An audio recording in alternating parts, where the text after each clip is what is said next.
আসসালামু আলাইকুম। আমরা এ দুনিয়ায় যতই মিথ্যের আশ্রয় নিয়ে বাঁচতে চাই, আপনারা ভেবে রাখুন একদিন না একদিন হলো সত্য জয় অবশ্যই। আমাদের এই নাটকটি আপনাদের কাছে তুলে ধরা হয়েছে। আপনারা অবশ্যই আমাদের এই ভিডিওটি শেষ পর্যন্ত দেখবেন দয়া করে। Disclaimer.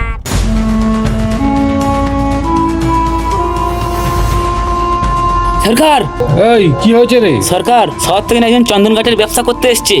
কি বলছিস রে? ব্যবসায়ীদারটা কই, কোথায়? গাড়ি থেকে নেমে দেখলাম সরকার গ্রামের দিকে আসছে। চল তো দেখি। ও কত বড় ব্যবসায়ীদার দেখছি, আমার নামও সরকার। চল দেখি ফাটকা।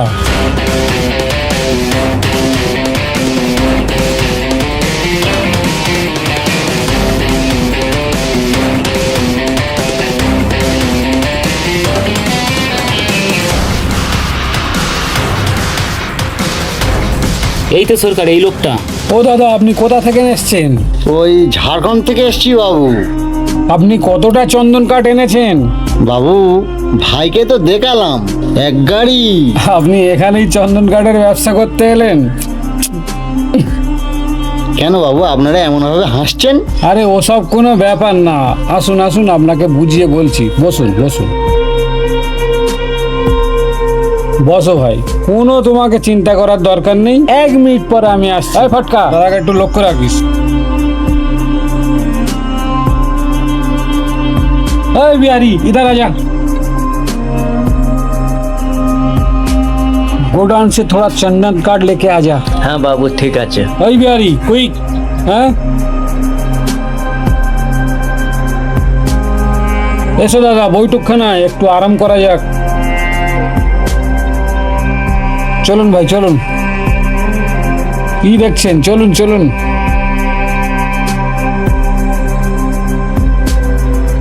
আসুন। বাবু আপনারা এই চন্দন কাঠ পড়াচ্ছেন কেন? আরে ভাই, আমাদের কাছে তো জ্বালানি, এখানকার লোকরা চন্দন কাঠ পুড়ে গাছ এঁকে। হাই আল্লাহ, আমার এ কি সর্বনাশ হয়ে গেল। আমি বরবাদ হয়ে গেছি বাবু। রে ভাই, এমন কি হলো আপনি বরবাদ হয়ে গেলেন? বাবু আমি আর আপনাদের কি বলবো, সমস্ত গয়না গাটি সম্পত্তি বিক্রি করে চন্দন কাঠ কিনলে আপনাদের গ্রামে এসেছিলাম। এখন তো দেখছি জ্বালানি এখানে, আমি বরবাদ হয়ে গেলাম। আরে ভাই, অত ভেঙে পড়লে হবে না, আমরা তো আছি, চিন্তা করো না, চিন্তা করো না। বাবু আমি এই এক গাড়ি চন্দন কাটলে এখন কি করব? এই ভাই, তোমাকে অত চন্দন কাঠের চিন্তা করতে হবে না, আমার অফিসে চলো, অফিসে চলো। ছয় ছয় দাদা চার, চল চল। চন্দন কাটেতে এত টাকা লস খেলাম, আমি এখন কোথায় যাই, কি করি? ওখানে ভিড় করে ছেলেরা কি খেলছে মনে হচ্ছে, যাই দেখি।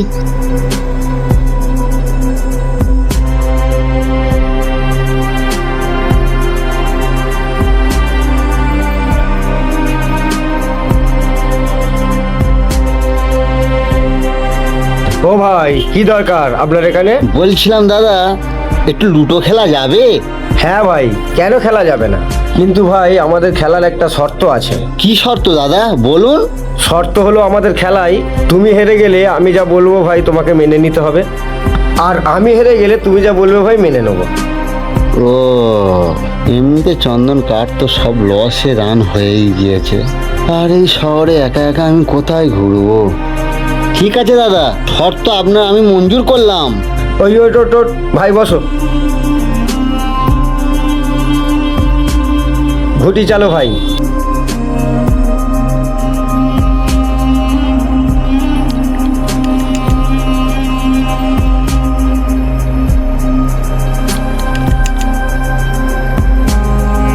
ছক্কা তো পড়ছে না, মনে হচ্ছে হারতে হবে। এ আল্লাহ। ও ভাই, খেলবে তো?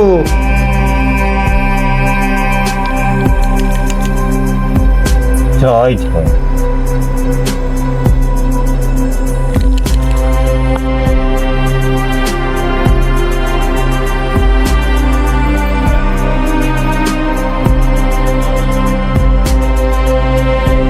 এই লাশ ঘুটি আমি তুলে দিলাম ভাই, জিতে গেলাম আমি। ভাই আমি জিতে গেলাম, এবারে শর্ত মানার জন্য আপনি প্রস্তুত হন। আমি প্রস্তুত আছি আপনার শর্ত মঞ্জুর করার তারে। আপনার শর্ত আপনি বলুন। আমার শর্ত হলো আপনাকে সমুদ্রের পানি খেয়ে সমুদ্র শুকিয়ে দিতে হবে। কি বলছেন আপনি? সমুদ্রের পানি কেউ খেয়ে কখনো শুকনো করতে পারে? আমি আপনাকে আগেই বলেছিলাম হেরে গেলে শর্ত মানতে হবে। হ্যাঁ, মানতে হবে। ঠিক আছে ঠিক আছে। আচ্ছা ভাইরা, তোমরা যে শর্তর কথাটা বলছো, ওই সমুদ্রের পানি খেয়ে কেউ কখনো শুকনো করতে পারবে? আপনাকে শর্ত মানতেই হবে, সমুদ্রের পানি খেয়ে শুকনো করতেই হবে। হ্যাঁ, আমার চোখ তুলে নিয়েছে এই লোকটা। না ভাইরা, এই ছেলেটা মিথ্যা কথা বলছে, মিথ্যা কথা বলছে। হ্যাঁ, তুমি আমার চোখ তুলে নিয়েছো। দেখো ভাইরা, ও মিথ্যা কথা বলছে, ওর চোখ আমি তুলি না, ও মিথ্যে বলছে ভাইরা। ওই এখানে কোনো কথা হবে না, যা হবে কাল মোড়লের কাছে চল। ব্যবস্থা আপনার কাল হবে। এই চল সবাই চল।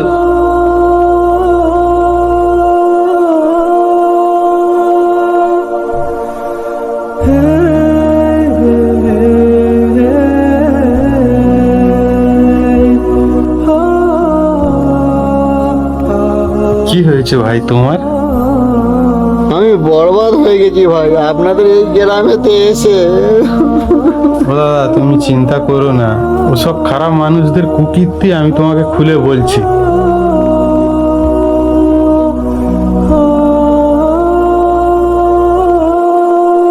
আরে ভাই, আপনাদের এখানে তো আমি কারুকেই চিনি না, আর হঠাৎ করে ওই সরকার বলে লোকটা এলো, আমাকে বলছে আপনাকে লস হতে দেবো না, আপনার চন্দন কাঠ আমাকে দিয়ে দিন। আমি বললাম না, তখন আমাকে বলছে আরে ভাই এখানে চন্দন কাঠও জ্বালানি করা হয়।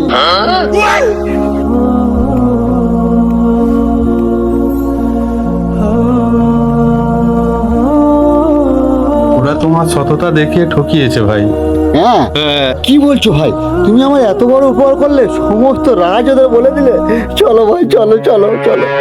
এই বুলেট, তোকে যে কাজটা দিয়েছিলাম, কাজ কমপ্লিট হয়েছে তো? হ্যাঁ দাদা, আমাদের শর্ত অনুযায়ী উনাকে সমুদ্রের পানি খেতে হবে, না হলে আমাদেরই জয়। তুমি ঠিক করেছো, ও কখনোই সমুদ্র পানি খেয়ে শেষ করতে পারবে না। আরে ওই কানা, তোর খবর কি? হ্যাঁ দাদা, আমি সবাইকে ঘোষণা করে দিচ্ছি, ওই লোকটা আমার চোখ তুলে নিয়েছে। থ্যাংক ইউ কানা। ও তো চোখ দিতে রাজি হবে না। ওই মোড়লের কাছে আমরা মোটা ধরনের ফাইন চাপাবো।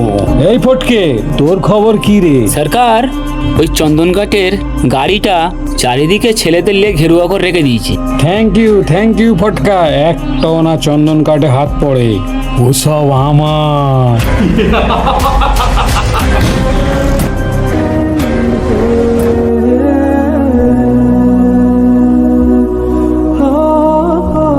আল্লাহ তোমাকে ভালো রাখুক। তুমি যে উপকার আমার করলে আমি কখনো আচ্ছা ভুলবো ঠিক না। আছে ঠিক আছে ভাই, ঠিক তুমি আছে যাও। ভাই, ঠিক আছে, যাও। আসি তাহলে ভাই। যাও ভাই, যাও।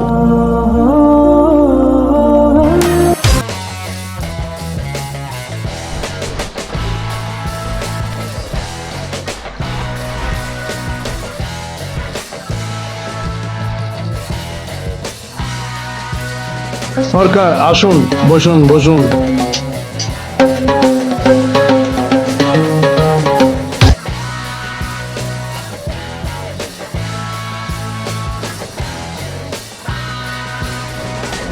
আচ্ছা সরকার, আপনারা তো এলেন, শহরের লোকটা কোথায়?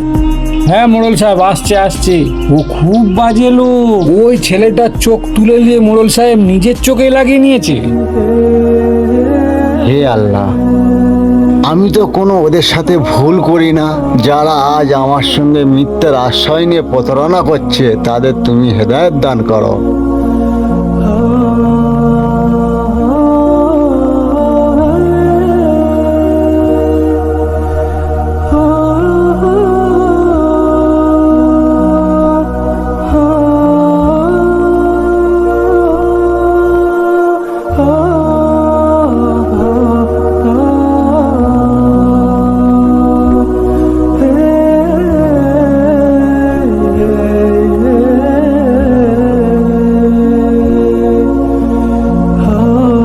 আসসালামু আলাইকুম। ওয়ালাইকুম আসসালাম ওয়া রাহমাতুল্লাহি ওয়া বারাকাতুহু। বসুন বসুন।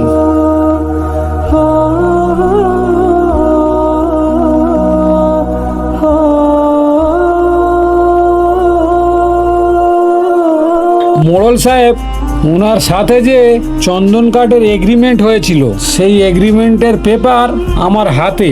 মোড়ল বাবু, উনি এখন চন্দন কাঠ দিতে আমাকে অস্বীকার করছে। আপনি এর বিচার কি করলে হয় করুন। আপনি এগ্রিমেন্ট করে কেন চন্দন কাঠটা দিচ্ছেন না? মোড়ল বাবু, ওনার সাথে আমার চন্দন কাঠের এগ্রিমেন্ট হয়েছিল আমার চন্দন কাঠের ওজনে। এগ্রিমেন্টে লেখা আছে আমি যা চাইবো তাই দেবে বলেছিল। উনি এখন অস্বীকার করছে। আপনি একদম মিথ্যে কথা বলবেন না। আপনার সঙ্গে তো কথা হয়েছিল চন্দন কাঠটা আমাকে দিয়ে দেবেন। ওর ওজনে যা মাল চাইবে আপনাকে আমি দিয়ে দেবো। আপনি সরকারকে চন্দন কাঠটা দিয়ে দিন, আর তার বদলে আপনি কিছু নিয়ে নিন। আমি তো ওইটাই বলতে চাচ্ছি মোড়ল বাবু। আমার এক গাড়ি চন্দন কাঠ ওনাকে দিয়ে দিচ্ছি, তার বদলে আমাকে এক গাড়ি মশা দিতে হবে। মোড়ল বাবু, আমি এক গাড়ি মশা কোথায় পাবো যে এনে উনাকে দেবো? আপনি যে হিসাবে এগ্রিমেন্ট করেছেন আপনাকে সেই হিসাবটাই মানতে হবে, না হলে আপনাকে 1,00,000 টাকা জরিমানা দিতে হবে। শালা পুরো ডায়ে ভাসান ফেসে গেলাম।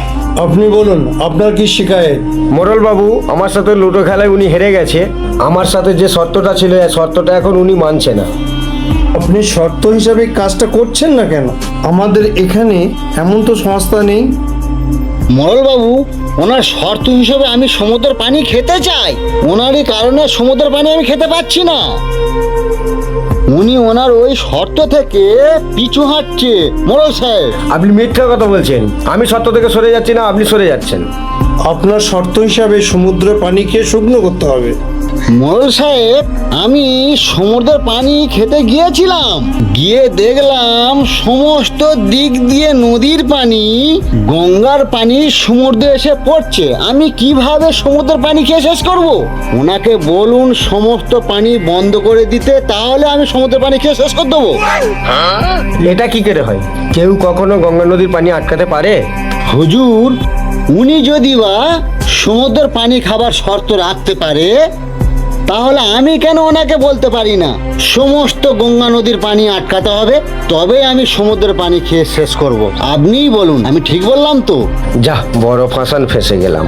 শর্ত হিসাবে আপনাকে গঙ্গা নদীর পানি আপনাকে রুখতে হবে, আর তা না হলে আপনাকে 1,00,000 টাকা জরিমানা দিতে হবে।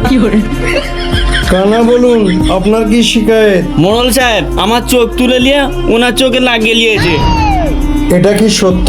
না মোড়ল সাহেব, কানা মিথ্যে বলছে। মোড়ল বাবু, সবাই সাক্ষী আছে, আমার চোখ তুলে নিয়ে ওনার চোখে লাগিয়ে নিয়েছে। সাক্ষী হিসাবে আপনি তো দোষী, তার আপনার চোখটা কানাকেই দিয়ে দিতে হবে। মোড়ল সাহেব, সব সাক্ষী মিথ্যে। যদি সত্য এটা হয় ওনার চোখ নিয়ে আমার চোখে লাগাই, তাহলে ওনার দ্বিতীয় চোখটা যে আছে ওই চোখটা বার করে আর আমার একটা চোখ বার করে টেবিলে রাখা হোক। দুটো চোখ মিলে গেলে সত্যি আমি দোষীদার। মোড়ল বাবু, মোড়ল সাহেব, আমি আর দ্বিতীয় চোখটা দিতে চাই না। আমি সমস্ত কথা মিথ্যে বলেছি। আপনি এত বড় মিথ্যে কথা বলেছেন, আপনাকে 10 বছরের জন্য গ্রাম ছাড়া করা হবে। এই কানা ভাই, কাঁদিস না, কাঁদিস না।